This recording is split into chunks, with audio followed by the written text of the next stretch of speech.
करा। गर्मी में आदमी दूरी बनाओ ना तो वही में हरन दाब देलू है तबला बहुत गर्मी होला। हरन हरन हरन अच्छा तरवा करो भोला भैया हरनवा के। हाँ रुआ तो भाई प्रकांड विद्वान वाले यही में। हाँ एगो वाल्मीकि रामायण हो हर घूमत हो गुलशन गोवर्धन जी ब्रजेश मौर्य अलगे भैया। हाँ देखा आप लोग बड़ा सम्मान कैला जवन गीत हम गावत बानी वो गीत के आप लोग ट्रेंडिंग पहुँचावेला। आप लोग का सम्मान बा दुलार बा धोती कुर्ता पहन के लड़का गावत बा। आज इंस्टाग्राम पर लगभग 17-18 गीत ट्रेंडिंग में बा। 18 गीत बैक टू बैक जवन आवत बा अपेक्षा रखत बानी। कबो कबो तो केवा के पाखुर चढ़ावे लगल के रे तोरा 18 गीत ट्रेंडिंग में बा पाखुर चढ़ाव हम ना भैया। कैसे मास्टर ये गीत है रवा सब बड़ी सम्मान हाय गीत के रवा सब बड़ी सम्मान दली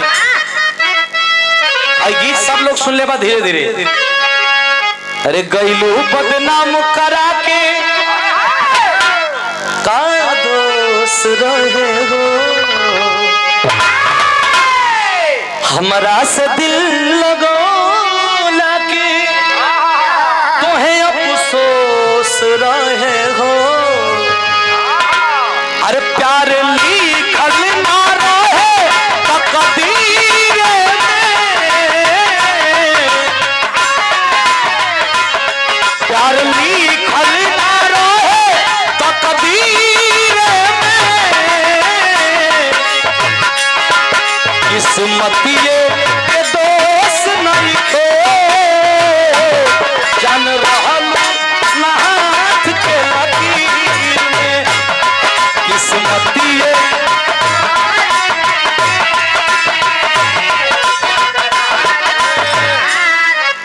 एकरा बाद रवा सबे सम्मान के गीत का एगो गीत हमार गईनी। अरे की देरी ना लागी अभी तोरी अरे करमी दे हम झारी रे अरे चलल हा तू करे रंगा दार से तारी रे। गीत के बाद फिर वह सब सम्मान धनी। अरे मम्मी पापा के संगे जानू अरे मम्मी पापा के संगे जानू आजा समझवादी में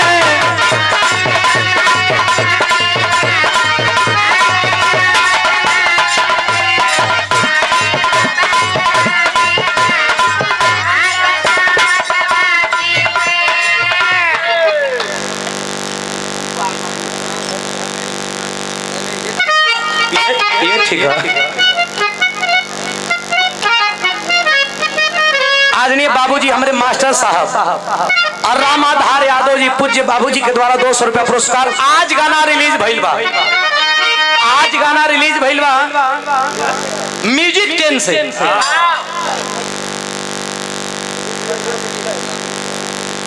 करुई के ऐतिहासिक धरती से वर्तमान प्रधान जी श्रीमान जनार्दन प्रधान जी के द्वारा ये पुरस्कार दिया गया। शानदार 500 रुपया पुरस्कार। बहुत बहुत धन्यवाद आपने सम्मान किया इसके लिए धन्यवाद। आप लोग बैठे हैं इतना गर्मी में बैठा लो लोगन भैया जितना यूट्यूबर लोग हुआ तो हम लोग के बढ़िया बढ़िया गाना सुना दे। लेकिन आज हमारे को गाना छूटल बा। लड़का कहता अरे कि तोहरा के छोड़ा तानी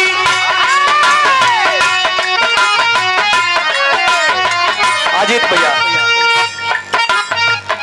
तोहरा के छोड़ा तानी जान कुछ जान के तोहरा के छोड़ा तानी जान कुछ जान के।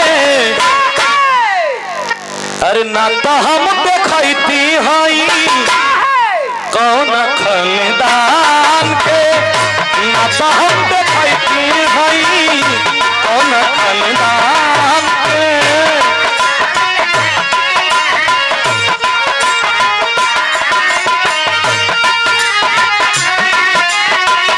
जान पूछ जान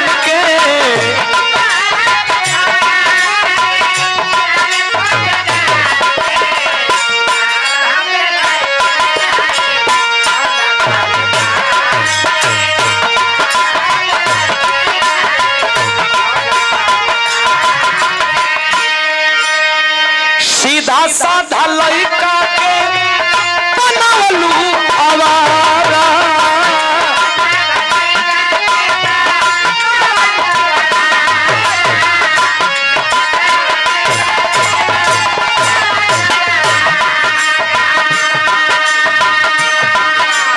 समाजवादी पार्टी के सच्चे सिपाही आकाश यादव, हमार तो गाना ट्रेंडिंग में बा, करब करे जा हम वही दिन शादी बने तो जान सरकार, ये तो ट्रेंडिंग में बा। सुंदर पुरस्कार, बहुत बहुत धन्यवाद।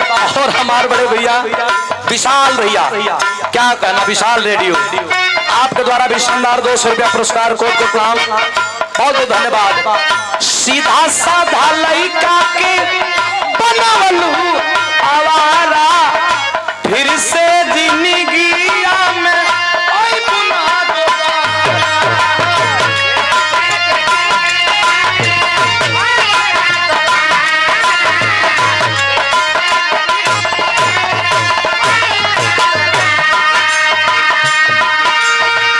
याद रखी हम तोरा एक दिन ओकरा गुमान के, ना तो हम देखती हई कौन खानदान के।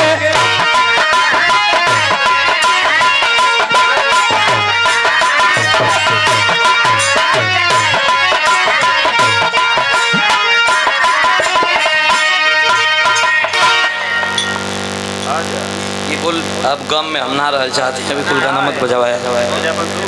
बहुत खुशी की बात है कि आदरणीय हमारे लल्लन सिंह यादव जी